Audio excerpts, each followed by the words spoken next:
Ikaze nkuko mubimenyere mu kiganiro n'umutumirwa tuba twabateguriye kuri mikoro ndi tukamwe na Ronald nkuko bisanzwe uyu munsi twabazaniye umutumirwa ni umunyabanga wa leta muri Minisiteri y'Ubuhinzi n'Ubworozi Tony Roberto Nsanganira. Ikaze muri studio za Contact FM. Mwakoze cyane nona. Minister ngira ngo reka tunabanze tubahe felicitation ku mwanya mushya mutorewe kuyobora muri no manda. Mwakoze cyane. Nyakubahwa ubu ngubu iyo umuntu yumvise umuntu wari PS cyangwa umunyabanga uhoraho mu mezi 5 gusa kumva umuntu yabaye umunyabanga wa leta muri Minisiteri runaka ibidutera kwibaza Minister mushobora gutumara impungenge ni ikihe kizere mwagiro cyatumye mugirwa umunyabanga wa leta muri Minisiteri y'Ubuhinzi n'Ubworozi mu gihe kitarenze amezi 5 gusa muri umunyamabanga uhoraho muri Minisiteri y'Ubuhinzi n'Ubworozi.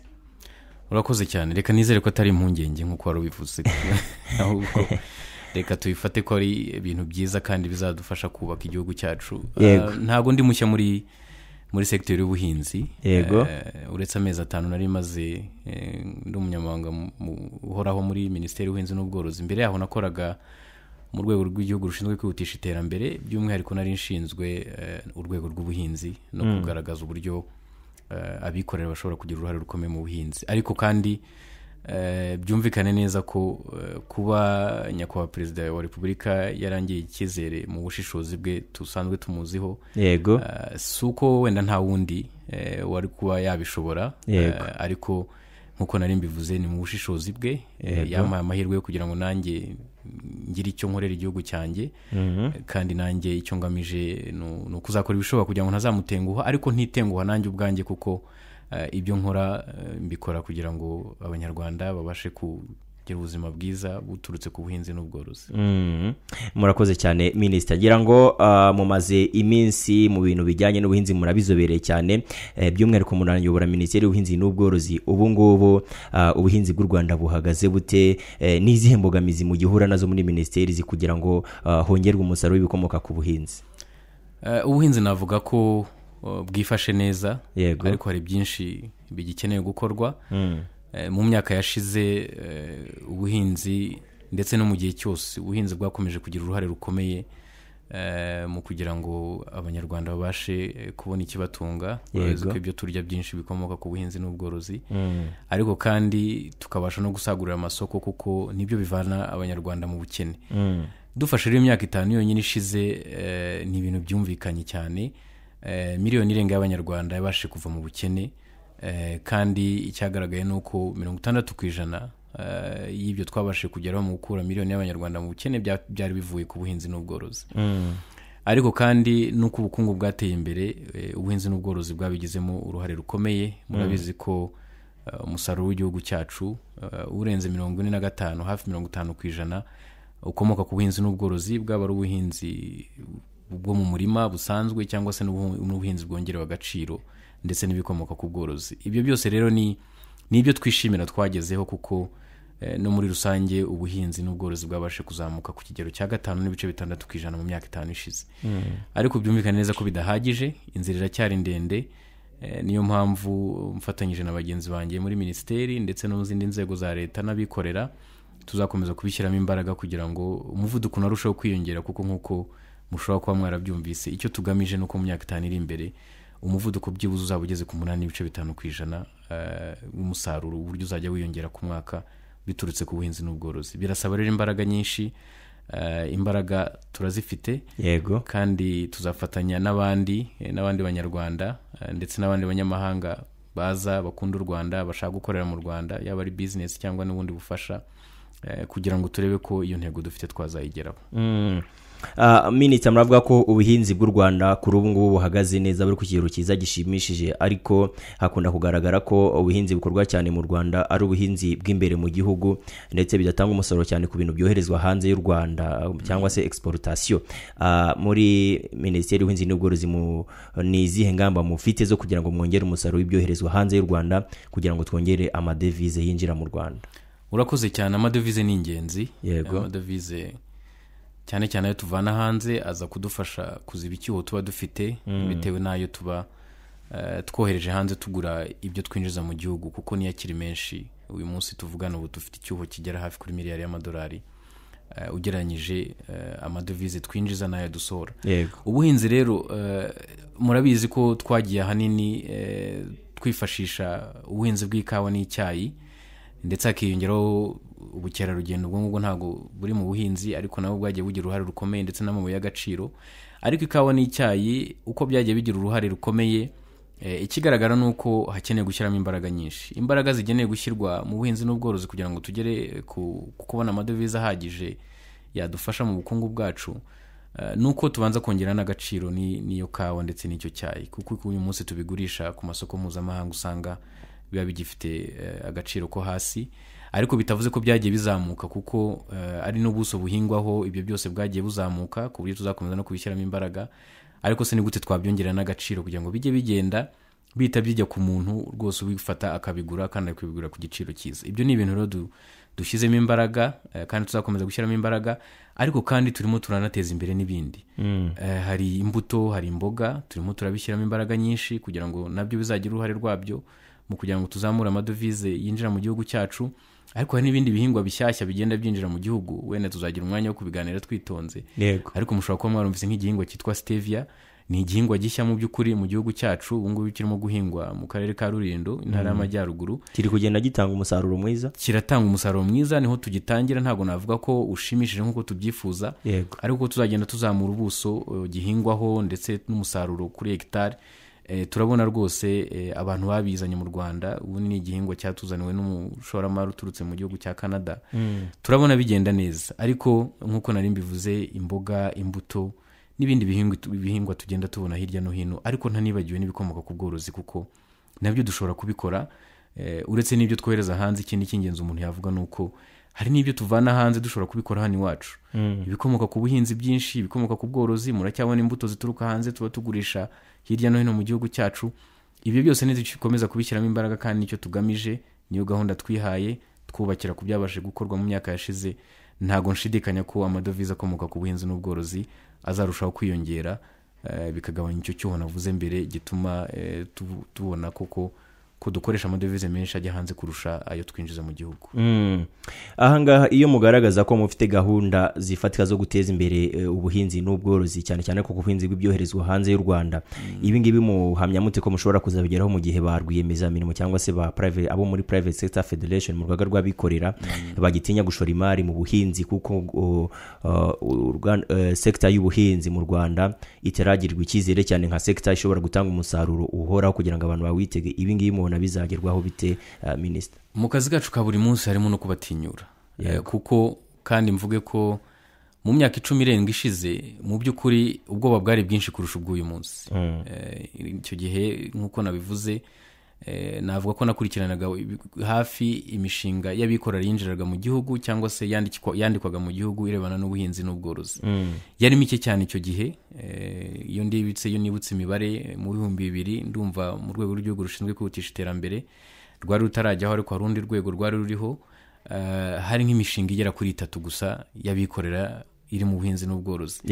Uyu munsi turi mu kabakaba mu mishinga 200. Bigaragara ko abantu bagiye batinyuka. Nibyo koko haracyari imbogamizi zituma abantu bumva bataragira icyo cyizere cyo gushora imari mu buhinzi n'ubworozi, ariko nicyo dukora buri munsi dufatanyije n'izindi nzego kugira ngo bumve koko gushora imari mu buhinzi n'ubworozi bidatandukanye no kuba wayishora mu yindi sekiteri runaka, kandi ari sekiteri ishobora kunguka. Niba hari n'ibibazo bihari, ni ibibazo tuganira kenshi. Hari ubwo bavuga bati kubona inguzanyo biragoye.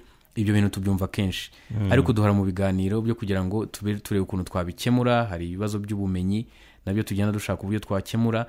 Amasoko yo simbona ko rwose ari ikibazo, ahubwo ni gute twagira ibihingwa nyabyo cyangwa se ibicuruzwa nyabyo bifite ubuziranenge nyabwo, ndetse tukagira no ku mubare uhagije utuma ibyo bintu bishobora kuba byajya hanze. Ibyo rero ni ibintu byose twizera ko nidukomeza kubishyiramo imbaraga kandi dufatanyije tuzabasha kubigeraho. Nagira ngo rero nongere rwose mvuge ntibatinyuke, batwegere aho dushobora kuba twafatanya. Tuzafatanya, kandi nta kabuza abashyize hamwe nta kibananira. ndumva tuzageza ubuhinzi bwacu n'ubworozi aho twifuza ko bugera. Wenda tukiri kuri gahunda yo kuhira, hari ikibazo cy'uko ibikoresho usanga bihenze.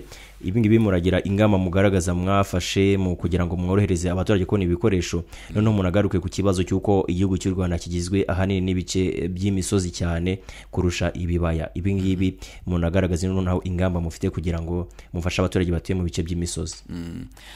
Ubwo uko kuhira ku buso butoya nahoze mvuga n'ubundi uzasanga hanini ari ukureba abaturage batuye imusozi. Yego. Ariko imusozi bitavuze ko hafi aho ngaho hataba hari imigezi bashobora kuba bakwifashisha, ariko kandi no kugira ngo babashe gufata amazi y'imvura. Ibyo rero nagira ngo mbibamare mu mpungenge. Mu gishushanyo mbonera dufite twasohoye mu 2010 aho twagaragazaga ko igihugu cyacu ubu ngubu dushobora kuba twakuhira kugeza kuri hegitari zikaba 600,000. Twasanze 100,000 ari ukuhira biturutse ku mazi y'imvura. Wenda nubwo tuba tutayibonye kenshi, ariko igihe tuyibonye tukabasha gukoresha amazi y'imvura neza, tukabasha kuba twakuhira n'iyo mvura igihe itabihari. Ubwo rero uko bigaragara nuko ahanini tuzadukorera nyine mu mabanga y'imisozi, ari naho dufite abaturage batuye, ariko byumvikana neza ko no mu bishanga naho iyo gahunda yo kuhira ku buso butoya nayo tuyifite. Ariko ikigaragara nuko mu misozi niho usanga hari abaturage, akaba ariho tuzashyira imbaraga. Ariko nongere nibutse ko nabo bazabigiramo uruhare. Turashaka gushyiramo gahunda ya nkunganire nk'uko dusanzwe twunganira abahinzi bacu muri za gahunda zo guhinga ku nyongeramusaruro. Nabwo turagira ngo niyo nkunganire tuyizanemo mu gutangira. Muzayishyiramo mute iyo nkunganire izakorwa ite mu bijyanye no kuhira no kuvomerera? Iyo nkunganire nirebana n'ibikoresho bizaba bikenewe, bizaba bigomba kugurwa, aho ba rwiyemezamirimo babikora ndetse bavana ibice bimwe hanze bakaza bakabifatanyiriza hano mu Rwanda, bazajya babasha kubigeza kuri abo bahinzi. Hanyuma umuhinzi akaba yagira amafaranga yishyura, igice gisigaye bitewe n'uburyo tuzatwabyumvikanye, kuko tuzabashyira no mu byiciro, icyo gice gisigaye tukaba twakishyura kugira ngo tubibashishikarize, ariko bizajya biterwa n'ubundi n'ubushobozi abo bahinzi bafite.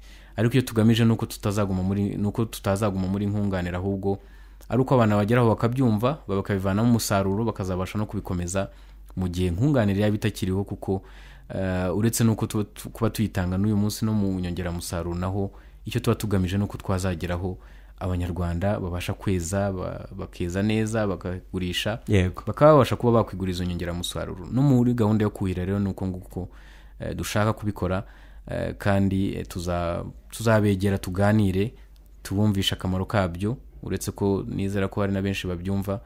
Hanyuma turebe ko iyo gahunda twazayibyaza umusaruro, kuko kuhira ntabwo ari ukuhira gusa, ni ukuhira imyaka. Hari imyaka ibigomba kubirimo, hari imbuto, hari n'ibindi, kugira ngo nyine bizabashe kwera neza, tugire umusaruro twifuza. Iyo tuvuga kuri izi gahunda zo guteza imbere ubuhinzi, usanga abaturage cyane bagaruka cyane ku kigo cy'igihugu gishinzwe iteganyagihe, aho bahinga, tuvuge bahinze bazi ko bahingiye ku gihe, ugasanga izuba ricana imburagihe, ugasanga imvura iguye itari itegerejwe, ugasanga imyaka irarumbye. Ahangaha Minisiteri y'Ubuhinzi n'Ubworozi murakorana gute n'ikigo cy'igihugu gishinzwe iteganyagihe kugira ngo kiriya kigo kizajye gitanga amakuru yizewe ndetse abe yanashingirwaho mu gihembwe cy'ihinga kugira ngo bitange umusaruro ushimishije? Murakoze. Wenda sinavuga ko ari amakuru aba atizewe, ariko iby'igihe nyine cyangwa se by'ihindagurika ry'ikirere, buriya biragoye no kugira ngo n'icyo kigo gishinzwe iteganyagihe kibe cyamenye 100% ko ibintu ariko bizagenda. Ku rwego rw'isi murabizi ihindagurika ry'ikirere rirenze ubushobozi bw'abantu bashobora kuba babifitemo n'ubunararibonye, ku buryo bigoye kuvuga ngo 100% umuntu azamenya uburyo ikirere kizaba cyifashe hanyuma bibe byamfasha kuba napanga uko nzakora. Ariko duhereye ku makuru baba batanze, nizera ko nabyo bifasha. Bitavuze ko ikigo kitaba gikeneye wenda no gukomeza nacyo kwiyubaka kugira ngo kirusheho kugira imbaraga zirenze, ariko ntabwo ari byo umuntu yagenderaho cyane. Ni nayo mpamvu tuba duteganya n'izo gahunda zindi zirimo kuhira, kugira ngo mu gihe byahindutse mu buryo butiteguwe tuzabe dufite ingamba zihamye zo kugira ngo tubashe kurwanya ibyo byose biba byabaye. Ntabwo rero navuga ngo ikigo cy'igihugu gishinzwe iteganyagihe ntabwo kiba cyatanze amakuru aba yatanzwe, ariko rimwe na rimwe ntibihure n'uko ikirere cyabishatse. kuko hari n'abandi benshi cyangwa se n'abandi bose baba bashobora kuba batabikubwiza 100% uko bizagenda. Ikiba kigamijwe nuko habaho ingamba zo kugira ngo mu gihe ibyo bintu bibaye tube twiteguye tubashe kubikemura, ku buryo nababwira ko no muri gahunda yacu yo guteza imbere ubuhinzi ubu ngubu twashyizeho n'itsinda ridufasha kumenya ibyo bintu birebana n'ihindagurika ry'ikirere, no kugira ngo tujye duhora twiteguye mu gihe bibaye, tujye tubasha kugira ibisubizo bidufasha gutuma umusaruro udahungabana cyangwa se gahunda dufite zidahungabana zidufasha kugeza umusaruro aho twifuza kugera. Minisita, tugana ku musozo w'iki kiganiro, hari ikibazo cy'amatsiko nakomeje kugira kandi sinahasoza nta kibabajije. Iyo mubona inshingano mufite, sinatinya kuvuga ko ari inshingano zikomeye kandi zireba umuntu, kandi umuntu uri mu rwego rwo hejuru cyane. Iyo mubona izi nshingano muhabwa muzikora mukanabihuza n'umwuga n'umurimo mukora, sinavuga ngo n'umwuga n'umurimo mukora, muri mwe mu mirimo mukora iyo kwakira abakristo ni muri Christian Life Assembly Church. Yes. Ibi ngibi mubibonaho mute? Mubona izi nshingano kuzihuza mubibona mute? Mubikora gute? Mubona biboroheye?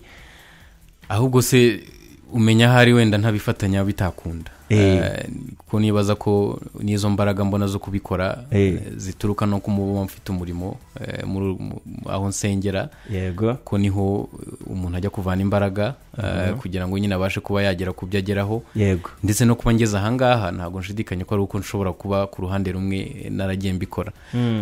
Rero ngira akazi nkora mu biro cyangwa se no kujya hanze y'ibiro nkajya kureba uburyo twafatanya na bagenzi banjye guteza imbere ubuhinzi n'ubworozi, ariko kandi nkagira n'umwanya uko ngira umwanya wo kubana n'umuryango wanjye no kuba nagira ibindi nkora, ni nako mbona n'uwo mwanya wo kujya gusenga, kuba ndi kumwe n'inshuti tukaganira. Buriya nabyo birafasha iyo utabigize ibintu nk'ibyo ngibyo wajya uhora na stress gusa mu biro, nta kindi wabasha kwikorera. Mu nshingano nshya muhawe murabona muzabikora byose cyangwa kimwe gishobora kuzahagarara? Ntago mbona impamvu cyahagarara, kuko n'iminsi mike maze cyangwa se na mbere yaho nkino munyamabanga uhoraho, ntago nigeze mbihagarika, kuko ntibivuze ko ntari mfite akazi wenda kenshi. Icy'ingenzi nuko mbasha kubikora nkabikora byose neza, ku buryo nta kimwe cyica ikindi, kandi nkuko nabivuze ahubwo biruzuzanya, bifite uko byuzuzanya, ku buryo nizera ntashidikanya ko ukubikorana gutyo ndetse hiyongeraho n'ibindi nari mvuze mu kanya, iyo ubashije kubona balance cyangwa se equilibre nyayo, nta kabuza birafasha akazi kagakora neza, n'ibindi uba ufite mu nshingano nk'ukuriye famille cyangwa se n'umuntu usanzwe uhura n'inshuti, nabyo aba agomba kubikora, kandi byose bagakora ibishoboka kugira ngo bigende neza. Nyakubahwa Minisitiri, naha dusoreje iki kiganiro, reka tubashimire cyane kuba mwitabiriye ubutumire bwa Contact FM. Murakoze cyane.